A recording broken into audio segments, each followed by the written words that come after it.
सब लोग भौक बहावे गांजा भांग मार के। सारा लोग देव घर में बम बम बोलता, जे बनासा में आ जाऊ है कम बोलता। देहिया से देह घर सन होता, चलही में आ गला से। वीडियो बनावल छोड़ देनी कमरियन के तकला से। वीडियो बनावल छोड़ देनी है कमरियन के तकला से। बोल बोल जय जय सिंह, हर हर महादेव।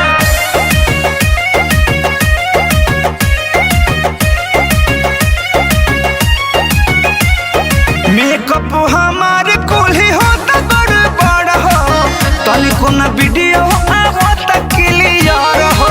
ए जी सुनते हैं इजी शादी पे दर्दिया प्रमोद जी, रौरे धारी मोबाइल बा अनुरोध जी।